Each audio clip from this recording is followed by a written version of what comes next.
students, today we'll be starting a new chapter. The name of the chapter is Framing of Constitution and its Feature. Is chapter number 8, standard 9, right? Okay. तो हम पढ़ रहे हैं framing of constitution and its feature. तो सबसे पहले सवाल यही आता है कि कॉन्स्टिट्यूशन मतलब होता क्या है, इसलिए तो फ्रेमिंग ऑफ कॉन्स्टिट्यूशन और फिर उसके फीचर्स पढ़ेंगे। तो कॉन्स्टिट्यूशन क्या होता है? बेसिकली अगर मैं सिंपल लैंग्वेज में बताऊं, हम बुक के वाया नहीं जाए, तो कुछ रूल्स और नियम कानून को जब आप एक साथ लिख देते हो उसको बोलते हैं कॉन्स्टिट्यूशन। मतलब अपनी कंट्री को गवर्न करने के लिए जो भी रूल्स है उनको एक साथ सिस्टमैटिक वे में एक बुक में लिख दिया, उसको बोलते हैं कॉन्स्टिट्यूशन। तो constitution is a systematic collection of rules. Constitution का एक सिस्टमैटिक कलेक्शन है। किस चीज का सिस्टमैटिक कलेक्शन है? रूल्स का, design to run the country regime. अपनी कंट्री के रिजाइन को चलाने के लिए जो भी रूल्स है उनको सिस्टमैटिकली एक बुक में कलेक्ट कर लिए, जिसको बोला है कॉन्स्टिट्यूशन। आपने सिंपल लैंग्वेज में समझ लिया कि कॉन्स्टिट्यूशन एक ऐसी बुक है जिसमें अपनी कंट्री को चलाने के रूल्स लिखे। अब अगर आपको डेफिनेशन लर्न करनी है तो कॉन्स्टिट्यूशन क्या है? एक सिस्टमैटिक कलेक्शन है। सिर्फ कलेक्शन नहीं, कैसा कलेक्शन है? सिस्टमैटिक कलेक्शन है। किसका सिस्टमैटिक कलेक्शन है? रूल्स का सिस्टमैटिक कलेक्शन है। ये रूल्स क्यों डिजाइन हुए? To run the country regime. तो constitution is a systematic collection of rules design to run a country's regime. अब जब अपन ने ये समझ लिया कि कॉन्स्टिट्यूशन मतलब क्या होता है, अब अपन समझेंगे कॉन्स्टिट्यूशन का महत्व क्या है, कॉन्स्टिट्यूशन का इंपॉर्टेंस क्या है। समझ आ रहा? जो कॉन्स्टिट्यूशन है सबसे बेसिक और सबसे इंपॉर्टेंट डॉक्यूमेंट है कोई भी कंट्री के लिए। कोई भी कंट्री के लिए उसका जो कॉन्स्टिट्यूशन है वो सबसे बेसिक मतलब जो सबसे बेसिक महत्व का होता है और सबसे इंपॉर्टेंट डॉक्यूमेंट है। अपने कंट्री के जितने भी लॉ उन सबसे ऊपर है कॉन्स्टिट्यूशन। अपने कंट्री के जितने भी लॉ है उन सबसे ऊपर क्या आता है? Constitution. Constitution superior to all the laws of the country. अपने कंट्री के जितने भी लॉ है उन सबसे भी सुपीरियर है कॉन्स्टिट्यूशन। ठीक है। अब कॉन्स्टिट्यूशन फ्रेम हुआ था जब अपन को इंडिपेंडेंस मिला था, उसके बाद हर टाइम थोड़ा थोड़ा बदलाव लाते हैं कॉन्स्टिट्यूशन में, जिसको हम अमेंडमेंट बोलते हैं। अमेंडमेंट मतलब पूरा कॉन्स्टिट्यूशन नहीं बदलते, लेकिन थोड़ा थोड़ा क्या लाते हैं? बदलाव लाते हैं, इसको बोलते हैं अमेंडमेंट। तो यहाँ पे बोला है कॉन्स्टिट्यूशन में पीरियोडिक चेंजेस करते रहते हैं डिपेंडिंग अपॉन की पीपल के एस्पिरेशन, लोगों के एक्सपेक्टेशन, इंटरेस्ट, उनके इमोशन को मद्देनजर रखते हुए कॉन्स्टिट्यूशन में हल्का हल्का बदलाव करते रहते हैं। इस वजह से कॉन्स्टिट्यूशन को सबसे लाइव और बेसिक डॉक्यूमेंट, लाइव मतलब क्या होता है? जो 1 to 1 होता है। तो कॉन्स्टिट्यूशन में भी लोगों के नीड्स के हिसाब से चेंजेस होते रहते हैं और ये सबसे बेसिक डॉक्यूमेंट है। तो कॉन्स्टिट्यूशन का एकदम लाइव और बेसिक डॉक्यूमेंट। तो आपको ये पूछ सकते हैं how it can be said that constitution is live and the basic document. कैसे ऐसा बोला जाता है कि कॉन्स्टिट्यूशन एक लाइव और सबसे बेसिक डॉक्यूमेंट है? तो इसको मैं एक्सप्लेन कर रही हूँ वापस। कॉन्स्टिट्यूशन का इंपॉर्टेंस, तो बोला कॉन्स्टिट्यूशन सबसे बेसिक और सबसे इंपॉर्टेंट डॉक्यूमेंट है। जो कॉन्स्टिट्यूशन है वो कंट्री के सारे लॉ से भी सुपीरियर है। कंट्री के जितने भी लॉ इन सबसे भी सुपीरियर क्या है? कॉन्स्टिट्यूशन। ठीक है। कॉन्स्टिट्यूशन में आप पीरियोडिक चेंजेस करते रहोगे depending upon people's aspiration, interest and emotion, इसलिए कॉन्स्टिट्यूशन को सबसे लाइव और बेसिक डॉक्यूमेंट का।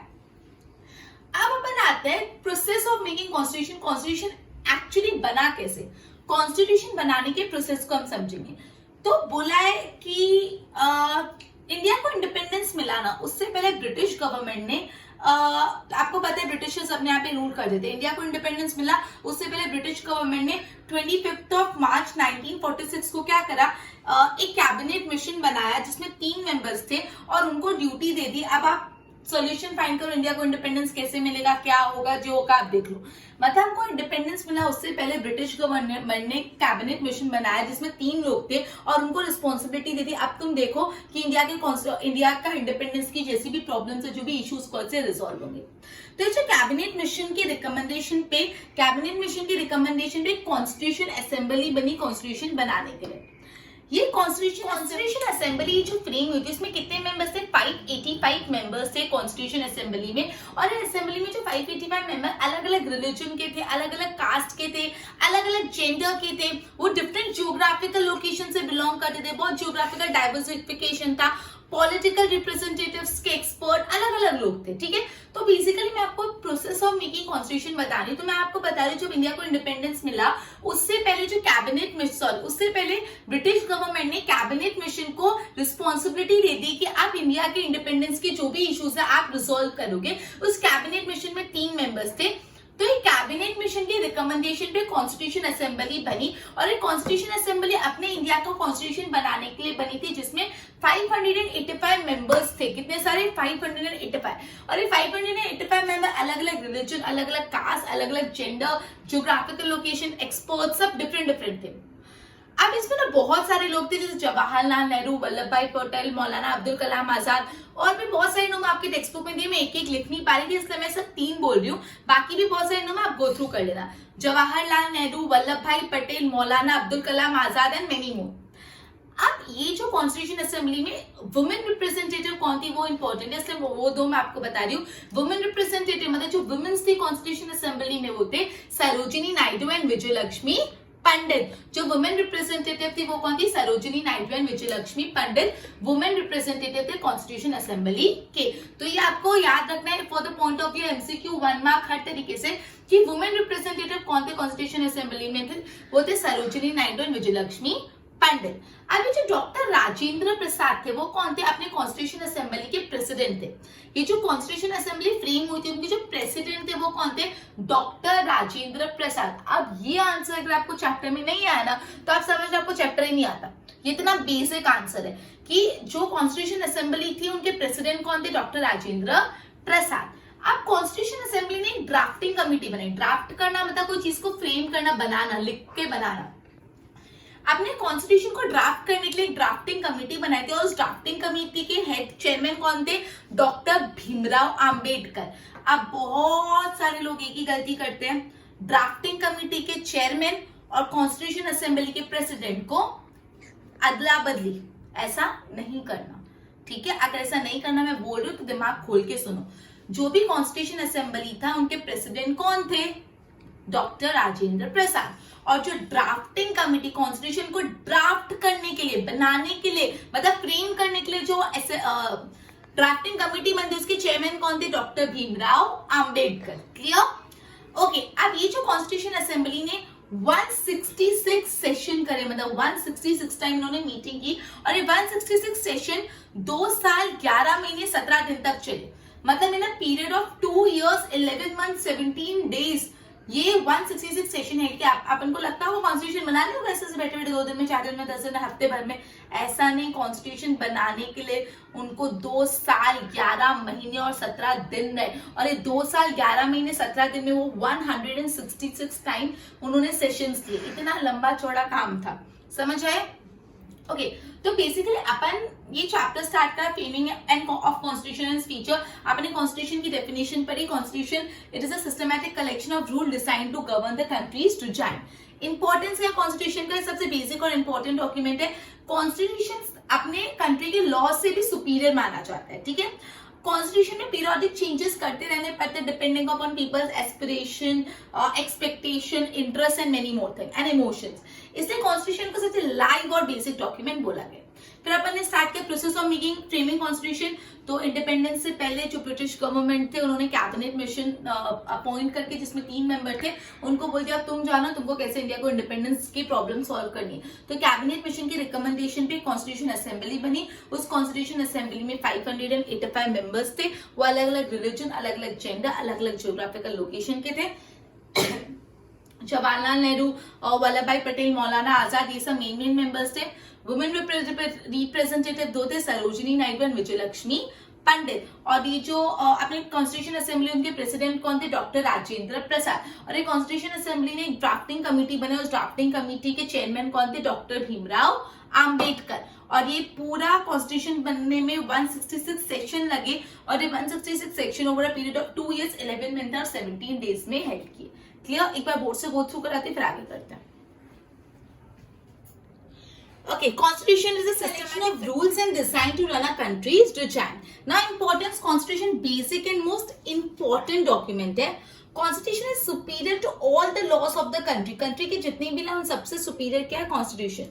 Periodical changes requirement of people's aspiration, expectation और interest के हिसाब से periodic थोड़े बहुत changes करने पड़ते हैं. Therefore, constitution is known as live and a basic document. Now, process of framing constitution. Before India, British government on 25th of March 1946 handed the duty to cabinet mission of 3 members to find the solution of India's independence. India की independence का solution find करने की responsibility cabinet mission को दी थी। On recommendation of cabinet mission, constitution assembly बनी थी, ठीक है? कॉन्स्टिट्यूशन असेंबली में कितने लोग थे? 585 मेंबर्स थे. They were of different religion, caste, gender, different geographical diversification, political representatives, expert.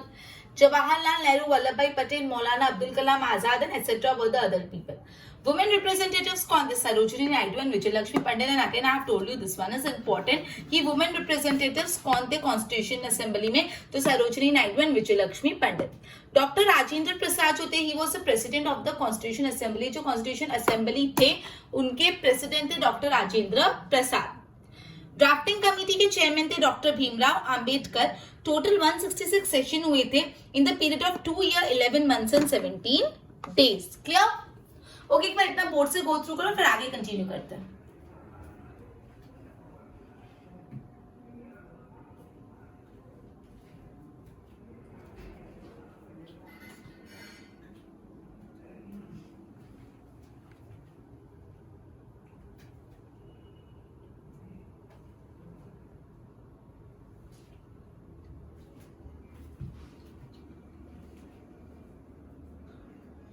Basically ये जो अपना कॉन्स्टिट्यूशन, उसमें कितने आर्टिकल्स है? 295 आर्टिकल्स है और 8 अपेंडाइसेस है. और इसमें अमेंडमेंट आया और ये आर्टिकल्स कितने हो गए? 395 और 9 अपेंडाइसेस हो गए. तो बेसिकली जो अपना इंडियन कॉन्स्टिट्यूशन है उसमें कितने आर्टिकल है? 295 आर्टिकल्स है और 8 अपेंडाइसेस. और इसमें अमेंडमेंट का चेंजेस आने के बाद अब टोटल कितने हो गए? 395 आर्टिकल्स. मतलब 100 आर्टिकल्स और ऐड हुए और 8 अपेंडाइसेस के बदले 9 अपेंडाइसेस, मतलब एक अपेंडाइसेस और ऐड किया. अब 26 नवंबर 1949 को क्या हुआ? 26 ऑफ नवंबर 1949 को जो अपना कॉन्स्टिट्यूशन है वो यूनानिमसली पास हुआ था कॉन्स्टिट्यूशन असेंबली में. यूनानिमस मतलब क्या? जितने भी लोग बैठे हैं वो सब यस बोल रहे हैं. अगर 10 लोग हैं, 10 के 10 यस बोले तो वो यूनानिमस बोला जाता है. अगर 10 में से 9 ने हाँ बोला, 1 ने ना बोला तो भी यूनानिमस नहीं होता. यूनानिमस मतलब जितने भी लोग हैं सब उसके फेवर में बोल रहे हैं. ठीक है, तो बोला है कि 26 ऑफ नवंबर 1949 में कॉन्स्टिट्यूशन असेंबली में जितने भी लोग बैठे थे उन्होंने यूनानिमसली कॉन्स्टिट्यूशन को पास किया था. तो अगर तुमसे पूछे कि कॉन्स्टिट्यूशन असेंबली में यूनानिमसली कब कॉन्स्टिट्यूशन पास हुआ था, तो 26 ऑफ नवंबर 1949. फिर 26 जनवरी 1915 को क्या हुआ? मतलब नवंबर हुआ, फिर दिसंबर, फिर जनवरी. 26 जनवरी 1950 को constitution of India actually came into existence और इंडिया को क्या बोला गया? Republic nation. इंडिया को रिपब्लिक डिक्लेयर कर दिया. इसलिए 26 जनवरी को हम लोग क्या सेलिब्रेट करते हैं? Republic day. क्योंकि 26 जनवरी 1950 को अपना कॉन्स्टिट्यूशन केम इनटू एग्जिस्टेंस और इंडिया को रिपब्लिक स्टेट बोला गया था. इसी वजह से 26 जनवरी को हम रिपब्लिक डे सेलिब्रेट करते हैं. अपने कॉन्स्टिट्यूशन में बेसिकली जो अपना नेशनल एम्बलम है वो कितने? 4 लायंस है उस नेशनल एम्बलम में. आपने देखा ही होगा नेशनल एम्बलम 4 लायंस है उसमें. और अपना जो नेशनल स्लोगन कौन सा है बताओ? नेशनल स्लोगन है सत्यमेव जयते.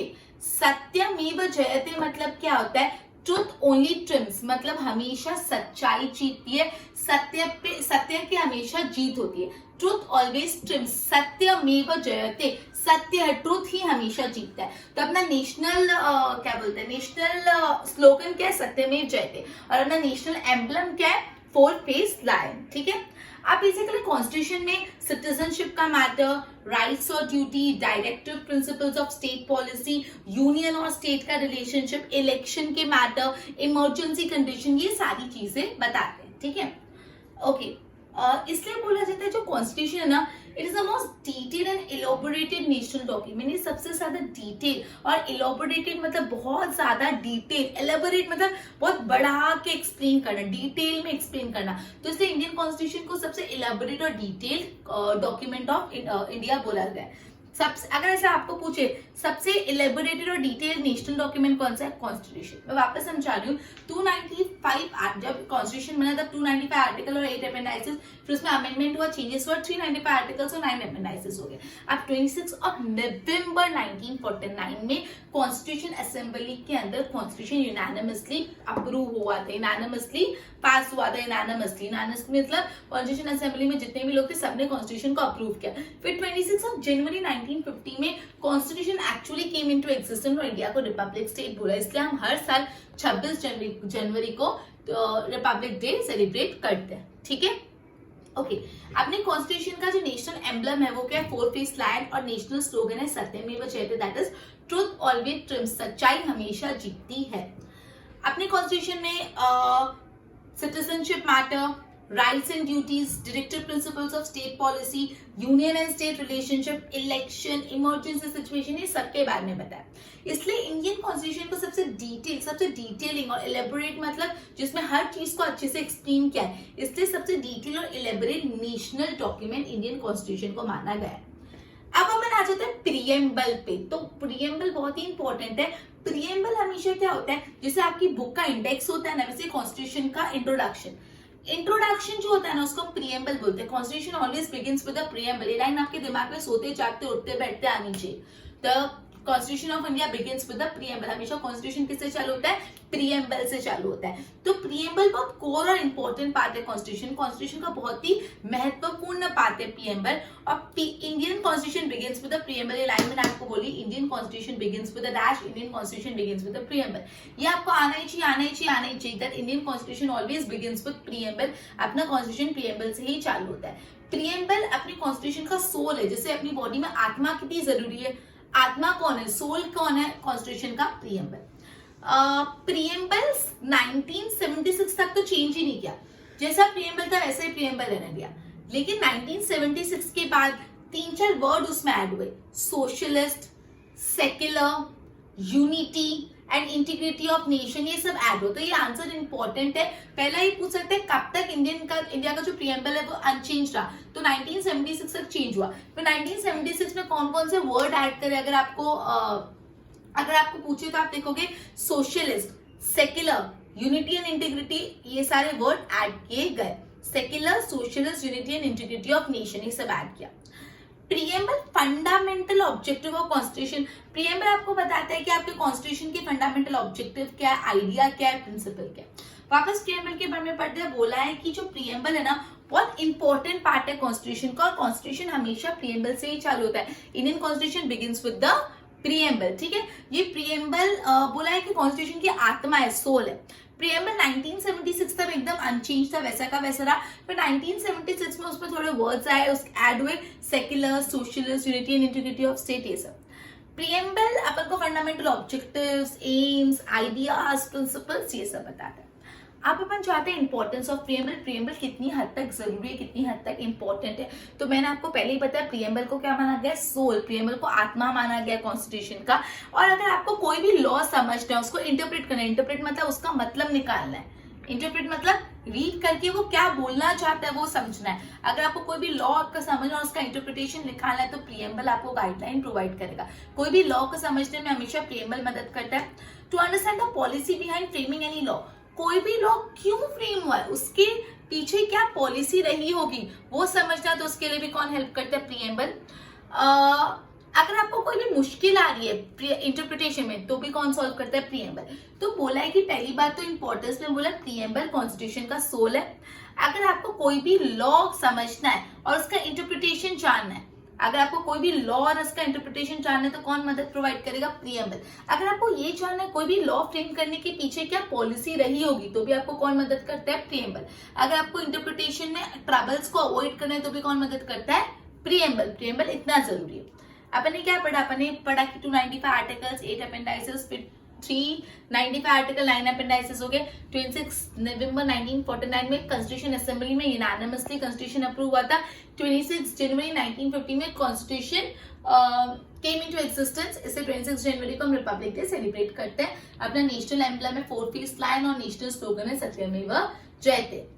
अपने इंडियन कॉन्स्टिट्यूशन में सिटीजनशिप के बारे में, rights, duties, directive principles of state policy, ये सब बताया गया। इससे इंडिया कॉन्स्टिट्यूशन को सबसे डिटेल और एलेबोरेट नेशनल डॉक्यूमेंट बोला गया है। Dash is the most detail and elaborate national document, तो यस इट इज कॉन्स्टिट्यूशन।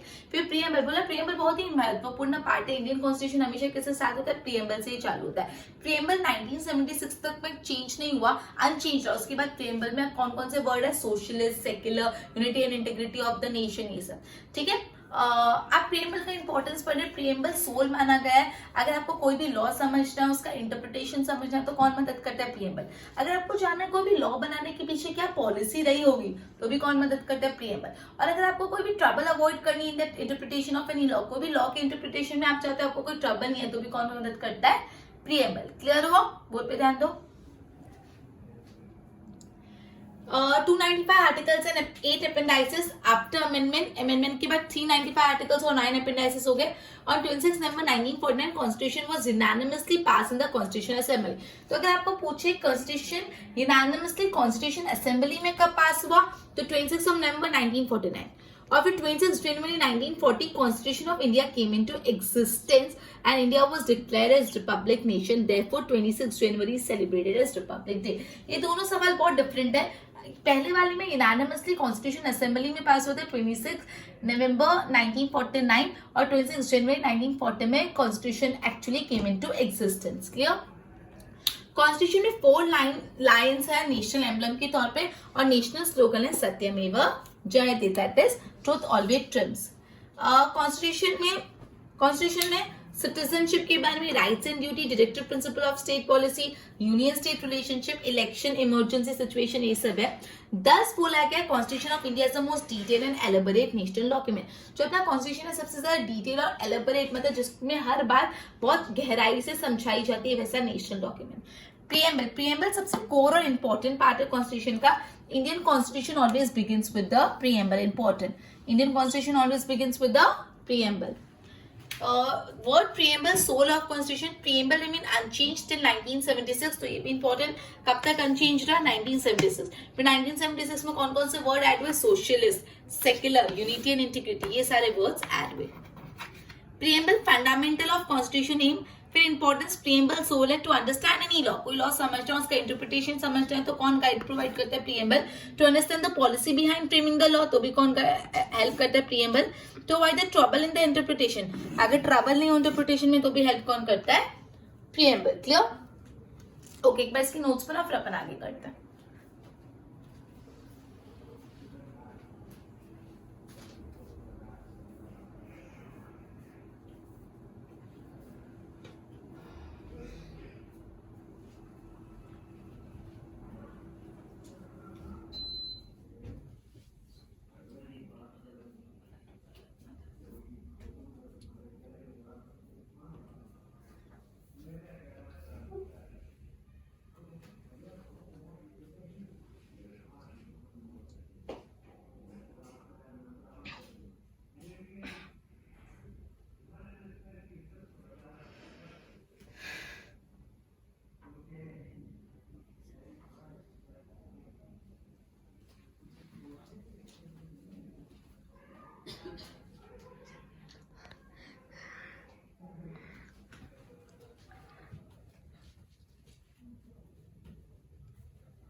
बोला है मैंने एम्बिग्यूटी और obscure details in the law. और ऐसे अगर लॉ में कुछ एम्बिग्यूटी मतलब क्लियर नहीं होता, ऑब्सक्योर मतलब अनसर्टेन, जो क्लियर नहीं, मतलब लॉ में कुछ एम्बिग्यूटी या ऑब्सक्योर डिटेल। एम्बिग्यूटी मैंने बताया जो क्लियर नहीं है, एम्बिगियस है, डबल मीनिंग है, डबल चीजों को इंटरप्रेट कर रहा है। और ऑब्सक्योर मतलब जो सर्टेन नहीं है। तो जब कोई लॉ में ऐसी चीजें आती है तो कौन गाइडेंस प्रोवाइड करता है? प्रीएम्बल गाइडेंस प्रोवाइड करता है उसको इंटरप्रेट करने में। तो प्रीएम्बल को हम बोलते हैं compass to understand the provision of constitution.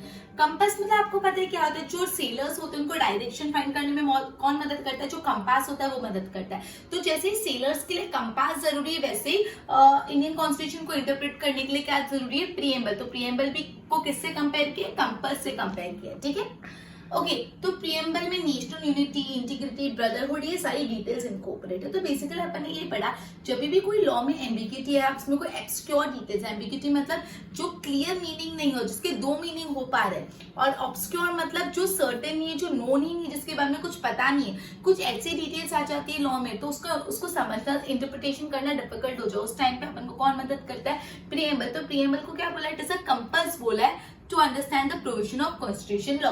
Constitution को समझने का एक कंपास है। फिर अपन आते हैं नेक्स्ट टॉपिक पे, जो है पिलर्स ऑफ कॉन्स्टिट्यूशन।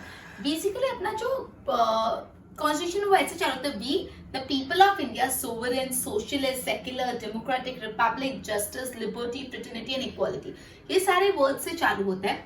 अब बेसिकली ये जो कॉन्स्टिट्यूशन है उसके 3 पिलर्स है, तीनों बहुत इंपॉर्टेंट है। सबसे पहला पिलर है डेमोक्रेसी। डेमोक्रेसी के बारे में अपन थोड़ा बहुत बेसिक इंट्रोडक्शन आज ले लेते हैं। डेमोक्रेसी मतलब क्या होता है? अगर चलो मैं आपको कुछ बोलूं ही नहीं, आपने बचपन से एक बात पढ़ी है, पता है democracy mean it is of the people, by the people, for the people. Democratic country मतलब वैसी कंट्री जिस कंट्री को कौन चलाते हैं? उनके लोग चलाते हैं। जो पीपल है वो बहुत इंपॉर्टेंट रोल प्ले करते हैं, लोगों के हाथ में बहुत बड़ा पावर होता है। तो ultimate sovereignty of power is with the people. Democracy में जो अल्टीमेट सुप्रीम अथॉरिटी, सबसे ज्यादा पावर किसके पास होती है? लोगों के पास होती है। सिर्फ एक या दो लोगों के पास नहीं, सारे लोगों के पास। जितनी भी डेमोक्रेटिक कंट्री की पॉपुलेशन है, सब लोगों के पास इक्वल पावर होती है, ठीक है। ये जो वर्ड डेमोक्रेसी ग्रीक वर्ड से डिराइव है, जिसमें डेमोस मतलब होता है पीपल एंड क्रेटोस मतलब होता है पावर, मतलब पीपल्स पावर। ये जो वर्ड डेमोक्रेसी है वो तो ग्रीक वर्ड से डिराइव हुआ है। जो पहला वर्ड है डेमोस, डेमोस मतलब क्या होता है? पीपल, एंड क्रेटोस मतलब होता है पावर। तो डेमोक्रेसी मतलब पीपल्स पावर।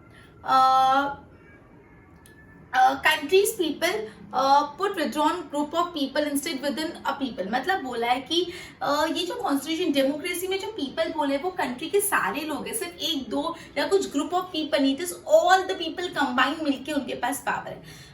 इक्वल जस्टिस मिलना चाहिए टू पीपल, मतलब प्रीएम्बल कॉन्स्टिट्यूशन ऐसे बोलता है कि हर इंसान को इक्वल जस्टिस मिलना चाहिए, इररिस्पेक्टिव वो कौन से सोशल क्लास से बिलोंग करता है, कौन से इकोनॉमिक क्लास से बिलोंग करता है, कौन सी पॉलिटिकल क्लास से बिलोंग करता है, सबका इक्वल पार्टिसिपेशन होना जरूरी है, राइट। अब डेमोक्रेसी में मैंने आपको बताया सबसे इंपॉर्टेंट पीपल है, तो पीपल अपने लीडर्स खुद चुनते हैं कि हमको ये इंसान चाहिए in the form of a leader, ठीक है, बाय कास्टिंग देयर वोट। वो वोट देते हैं, अपन भी जैसे वोट देकर अपने लीडर्स चुनते हैं। मैंने नरेंद्र मोदी जी को चुना, ठीक है, अपने बीजेपी गवर्नमेंट चुनी, तो ये किसने चुना? पीपल ने चुना, राइट। तो पीपल बेसिकली अपने लीडर्स चुनते हैं बाय कास्टिंग देयर वोट, अपने वोट कास्ट करके वो अपने लीडर्स चुनते हैं। अब ये जो मिनिस्टर्स होते हैं या एग्जीक्यूटिव्स होते हैं, उनके एब्सोल्यूट पावर नहीं होती। एब्सोल्यूट मतलब सबसे हाईएस्ट पावर, एब्सोल्यूट मतलब उनके ऊपर तो कुछ है नहीं, लेकिन उनका जो टाइम पीरियड है वो लिमिटेड होता है। इन शॉर्ट जो democracy it is of the people, by the people and for the people. Democracy के बारे में अपन ने बहुत कम अभी तक पढ़ा है और डिटेल में भी, लेकिन अपन नेक्स्ट लेक्चर में पढ़ेंगे। पहले अभी तक जो डेमोक्रेसी के बारे में पढ़ा है वो बता देती हूँ। अपन पढ़ रहे हैं कॉन्स्टिट्यूशन के 3 पिलर्स है, जिसमें सबसे पहला पिलर है डेमोक्रेसी, ठीक है। तो डेमोक्रेसी में बोला ultimate sovereignty of power is with the people. जो अल्टीमेट सुवरेनिटी पावर किसके पास है? अल्टीमेटली पीपल के पास है। And that too not one person, सिर्फ एक इंसान के हाथ में पावर नहीं है, but group of the people, सारे लोगों के पास मिलके पावर है, ठीक है। डेमोक्रेसी ग्रीक वर्ड से डिराइव हुआ, डेमोस मतलब पीपल एंड ग्राफी मतलब पावर। तो डेमोक्रेसी मतलब क्या होता है? पीपल्स पावर, ऐसी जगह जहाँ पे पीपल की सत्ता चलती है, पावर चलती है। और ये कुछ पर्टिकुलर ग्रुप ऑफ पीपल है, एक या दो इंसान के लिए नहीं, it is for the whole people. जितने भी पूरे कंट्री में पीपल है सबके लिए। ये बोलता है कि इक्वल जस्टिस मिलना चाहिए, इरिस्पेक्टिव पॉलिटिकल, सोशल और इन सबको छोड़ के, और सबका कैसा पार्टिसिपेशन होना चाहिए? इक्वल पार्टिसिपेशन होना चाहिए। पीपल खुद अपने लीडर्स चुनते, खुद का वोट देके, ठीक है। और ये जो एग्जीक्यूटिव्स होते हैं उनके एब्सोल्यूट पावर नहीं होती, उनकी टाइम लिमिट तक की पावर होती है। In short democracy is of the people, by the people, for the people. Of the people मतलब डेमोक्रेसी लोगों की है, बाय द पीपल मतलब डेमोक्रेसी लोगों से ही बनती है, एंड फॉर द पीपल मतलब डेमोक्रेसी लोगों के लिए, by the people, of the people, for the people, right. तो बेसिकली अपन ने पढ़ा, जब भी कुछ एम्बिग्यूटी आती है लॉ में तो आप प्रीएम्बल को गो थ्रू कर सकते हो। प्रीएम्बल एक कंपास है, और डेमोक्रेसी के बारे में पढ़ा जो एक पिलर है ऑफ कॉन्स्टिट्यूशन। चलो बोर्ड पे ध्यान दो। When any ambiguity or obscure details in the law arises, preamble help in understanding and interpretation of the law. Thus, preamble serve as a compass to understand the provision of constitution. तो बोला है कि preamble एक compass की तरह सर्व करता है। अगर ऐसे पूछे क्यों ऐसा बोला है कि preamble एक compass की तरह सर्व करता है, तो आपको लिखना है क्योंकि जब भी कोई ambiguity या obscure details आती है तो preamble मदद करता है। preamble नेशनल यूनिटी, इंटीग्रिटी ये सब इनकॉर्पोरेट करता है ना, pillars of constitution. We the people of India, sovereign, socialist, secular, democratic, republic, justice, liberty, fraternity और equality, ये सारे वर्ड्स लिखे। 3 पिलर्स है। सबसे पहला पिलर है democracy. Ultimate sovereignty of people is with the people. जो अल्टीमेट सोवरेनिटी है पावर का, अल्टीमेट सबसे ज्यादा पावर किसके पास है? डेमोक्रेसी में पीपल के बारे में। That not one person but people, सिर्फ एक इंसान के हाथ में नहीं, सारी जनता के हाथ में। डेमोक्रेसी ग्रीक वर्ड से डिराइव है, डेमोस मतलब पीपल एंड क्राटोस मतलब power, it means people's power. Country people वो इक्वल है, instead with in a people मतलब ग्रुप ऑफ पीपल नहीं, सारे पीपल है। Equal justice to people, social, economic, political and equal participation होना चाहिए सबका। People elect the leaders on by casting their vote. लोग अपने लीडर सिलेक्ट करके अपना वोट कास्ट करके उनकी एब्सोल्यूट पावर नहीं होती, बट उनकी पावर भी एक टाइम लिमिट तक की होती है. सो हम बोल सकते हैं it is by the people, of the people and for the people, right. और क्या है वो अपन पढ़ते हैं. एक बार इसकी नोट्स बनाओ.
ओके, तो बेसिकली आज अपन ने एक न्यू चैप्टर चालू किया, chapter number 8, democracy, sorry constitution and its feature.